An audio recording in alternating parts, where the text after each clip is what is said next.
Bienvenue dans le podcast Autour d'un café éclairé, qui mêle naturopathie, science et médecine le temps d'un café en votre compagnie.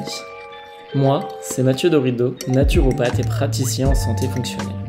Ce podcast a pour but, au travers des différents épisodes, de nous en apprendre plus sur les fonctions de notre corps et sur la vision de la naturopathie moderne et scientifique. Alors, préparez-vous une boisson et rejoignez-moi autour d'un café. Je vous souhaite une agréable écoute. Aujourd'hui, on se retrouve pour le deuxième épisode du podcast Autour d'un café éclairé. Il y a quelques temps, j'avais fait un post sur Instagram, un sondage, pour vous demander de quoi vous souhaitiez que je parle durant ce deuxième épisode. La thyroïde est ressortie largement devant les autres thèmes que j'avais proposés, donc aujourd'hui, on va passer un petit moment à parler de la thyroïde.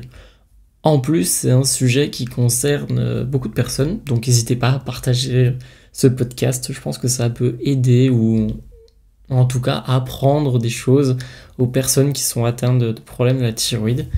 Parce que c'est des problèmes qui sont de plus en plus fréquents dans nos pays développés. Pour vous donner quelques chiffres que j'étais allé chercher il y a quelques temps, les troubles de la thyroïde, ça peut commencer à partir de 10 ans. Encore heureux, il y a très peu de personnes qui sont atteintes à 10 ans de troubles de la thyroïde, c'est moins d'1% de la population. Mais plus on vieillit, plus on va avoir de chances d'avoir des troubles de la thyroïde et ça monte même jusqu'à 16% après la soixantaine. C'est juste énorme. Et en plus, les femmes ont plus de chances d'avoir de troubles de la thyroïde que les hommes. Ça, c'est dû aux hormones sexuelles, donc les oestrogènes et la progestérone. Je pourrais en reparler dans un autre podcast, je ne vais pas l'aborder là, ce serait un petit peu trop long, on déborderait sur le timing. Mais c'est énorme. D'une manière générale, si on lise vraiment toute la population, on sera autour de 2% de la population. Ça reste quand même vraiment pas mal.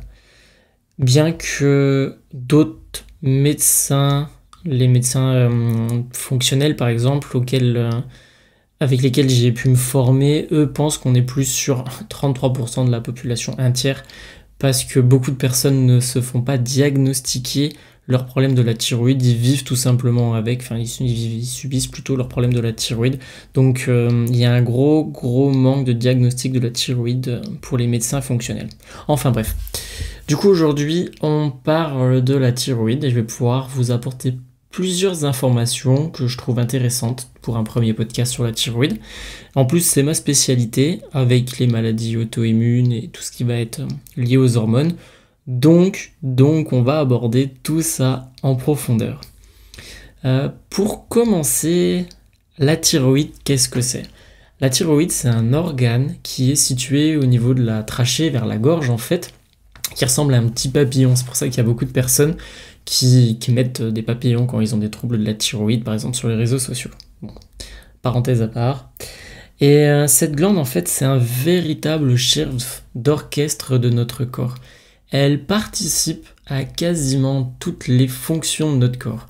La fonction digestive, avec les intestins, la fonction circulatoire, avec la régulation de la circulation sanguine, la gestion de la chaleur, des sueurs. Elle va coopérer pour la création des hormones pas forcément que sexuelles.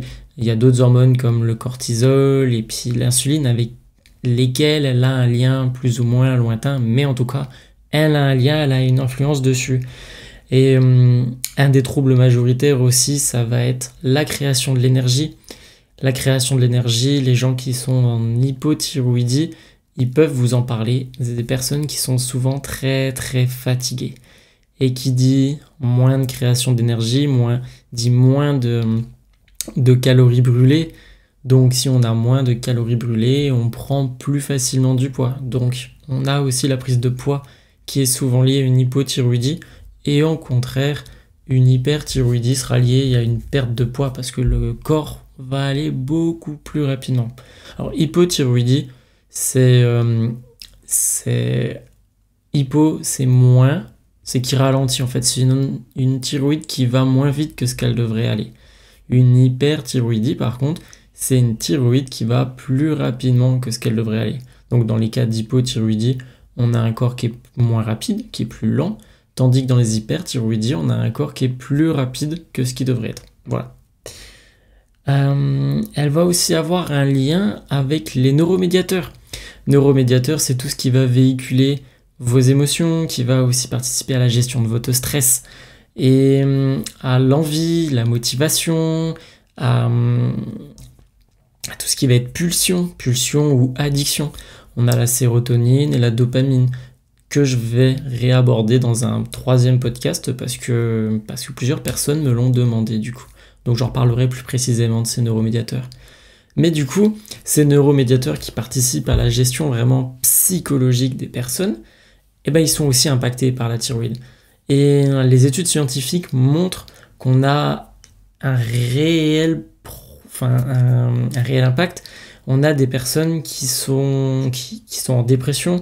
Les personnes qui sont atteintes par exemple de la maladie d'Hashimoto, il y a 30% de ces personnes-là qui sont diagnostiquées en dépression, mais à cause de la maladie de la thyroïde. Elles n'étaient pas en dépression avant en fait.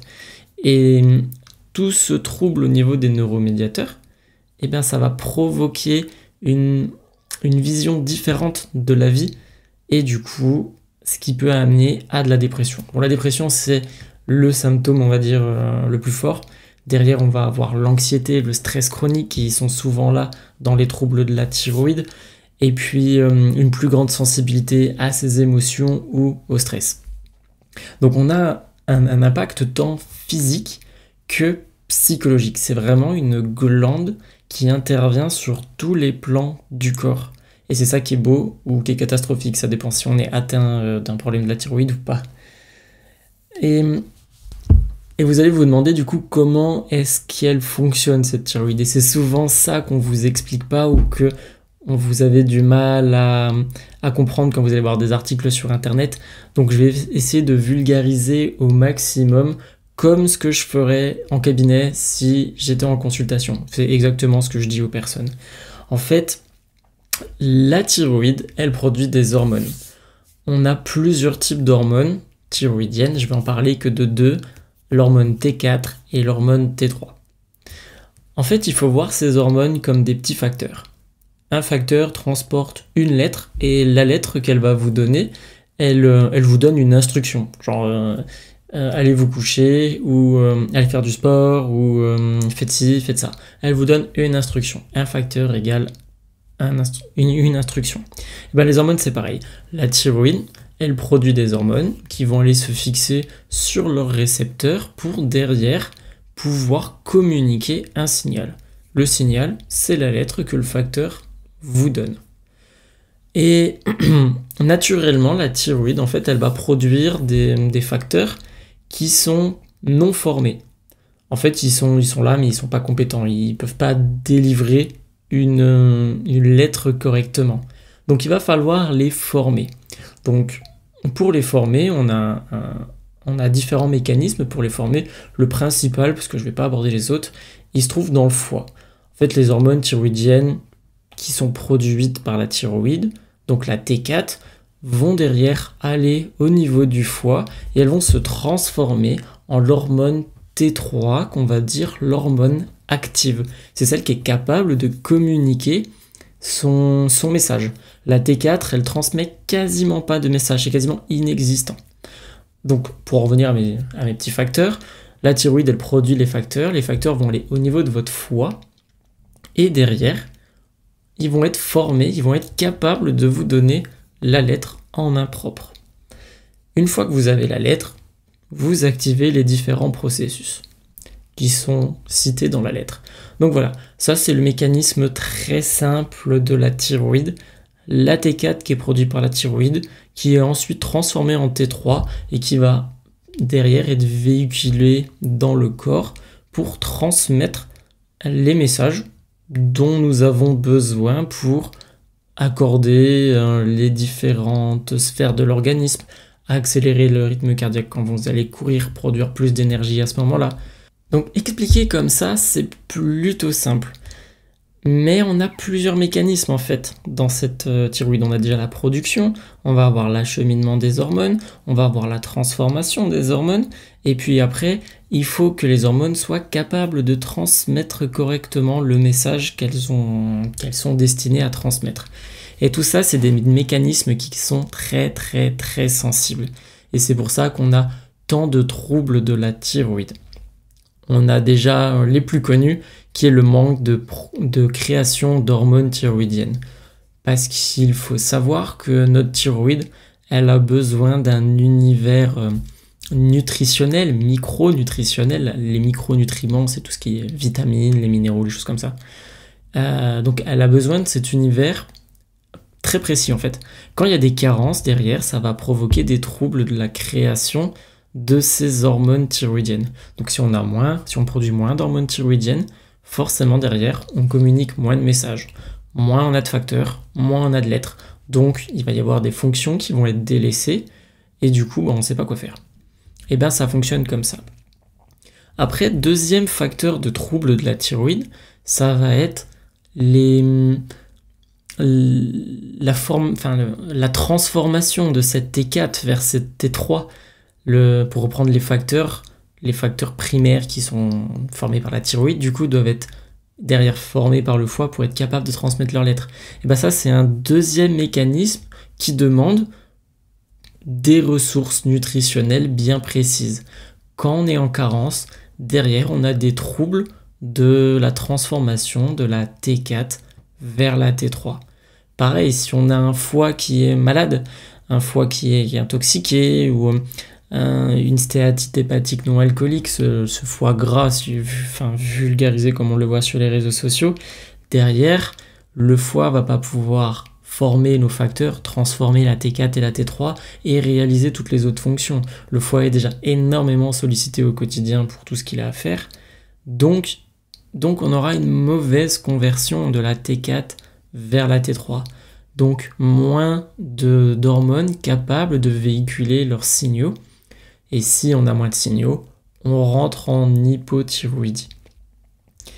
Ensuite, pour faire simple, on va avoir la transmission du message. Ça aussi, c'est une part importante qui est souvent très très troublée. Quand l'hormone elle arrive sur son petit récepteur, là qu'elle se fixe dessus et qu'elle communique son message, pareil, ça demande un univers micronutritionnel très très très précis. Et ça peut être troublé d'ailleurs par plein d'autres choses. Mais c'est comme si votre facteur qui a votre lettre, il arrivait devant chez vous, sauf qu'il n'a pas de badge pour rentrer, il n'a pas de clé non plus pour rentrer, et votre boîte aux lettres est à l'intérieur.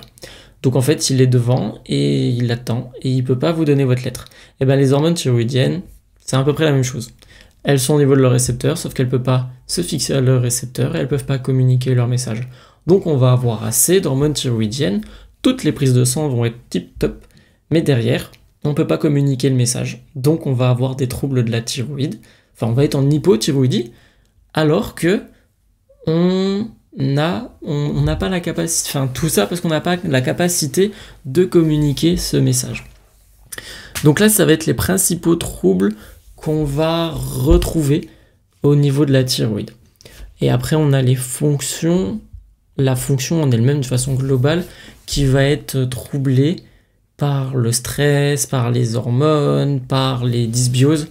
Les dysbioses, c'est quand vous avez par exemple des ballonnements, des gaz au niveau du ventre, c'est que les petites bactéries qui vivent dans vos intestins, elles sont en trop grosse quantité par rapport à ce qu'elles devraient être, et du coup, vous produisez beaucoup trop de gaz.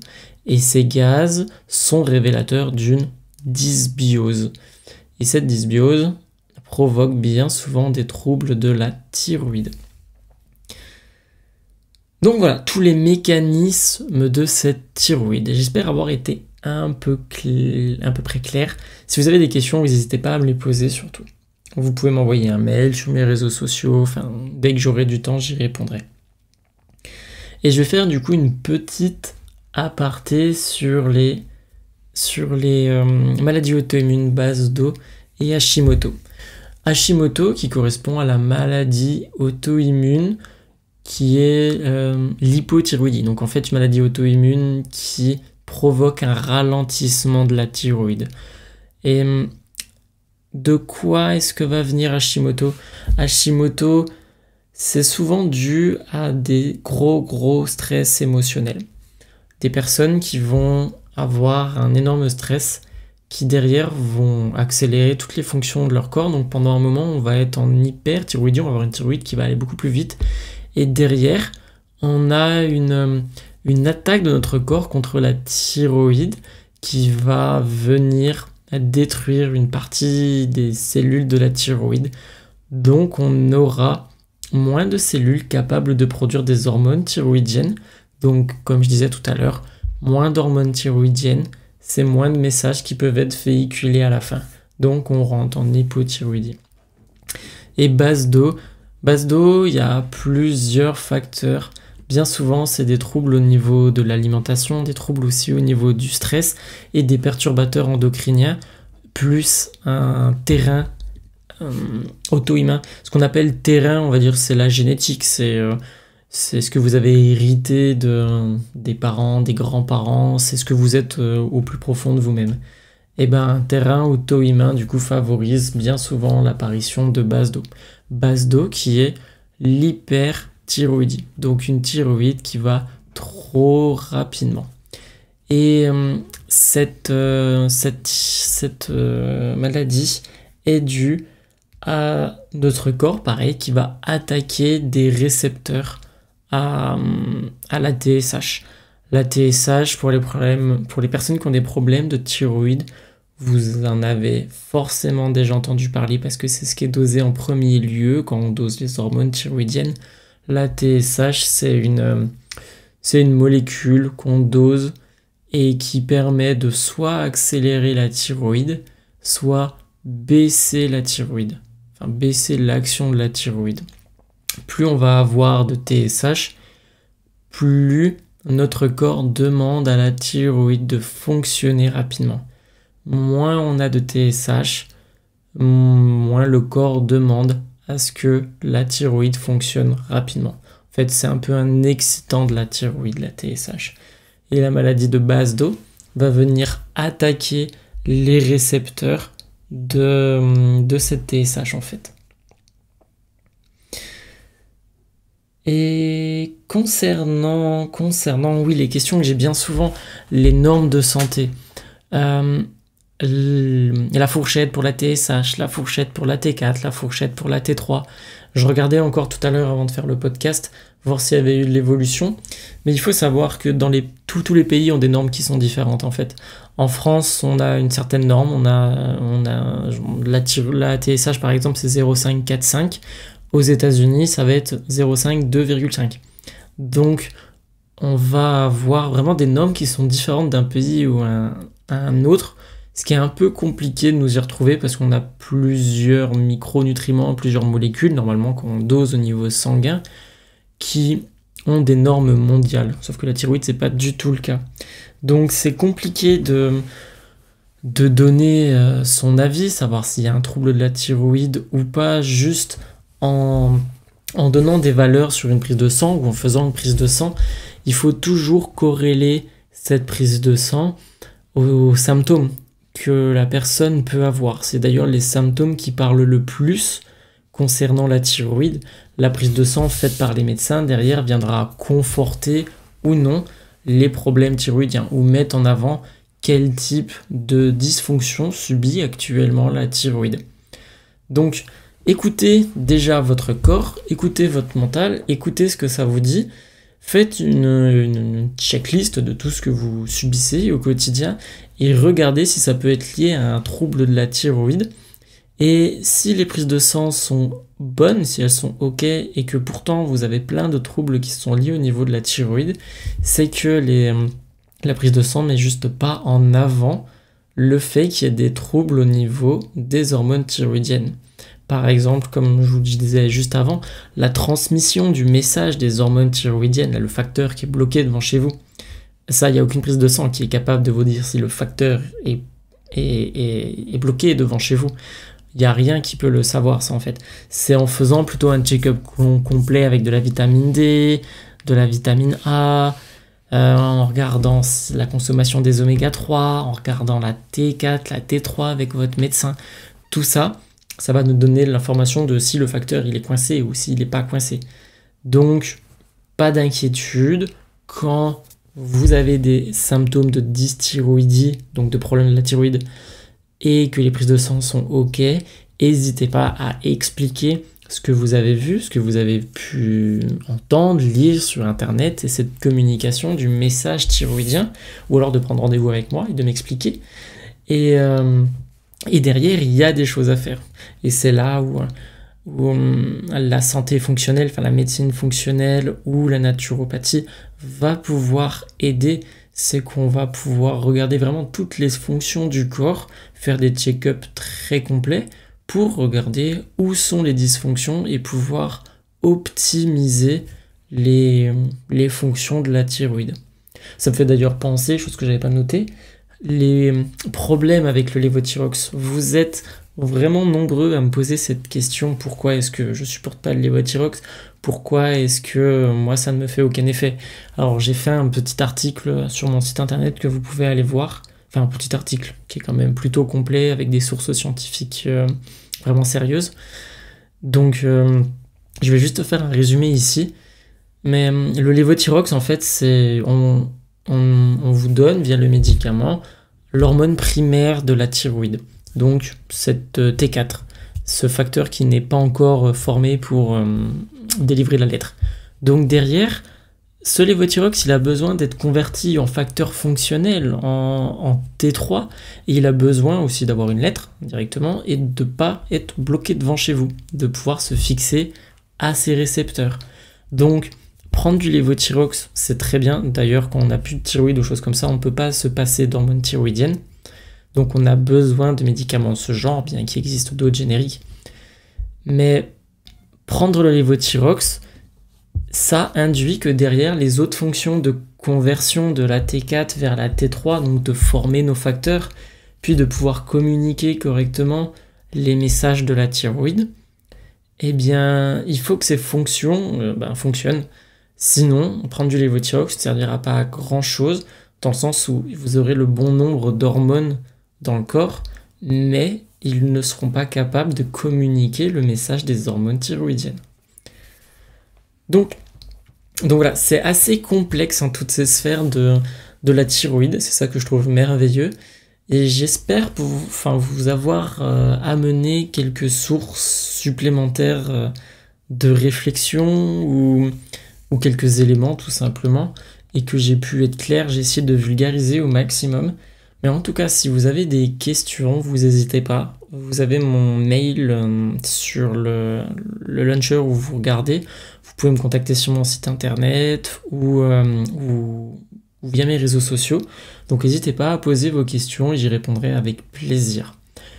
Et puis je vais vous dire à bientôt pour le podcast numéro 3 qui va parler du coup des neuromédiateurs, ces petites molécules qui véhiculent nos émotions. À bientôt!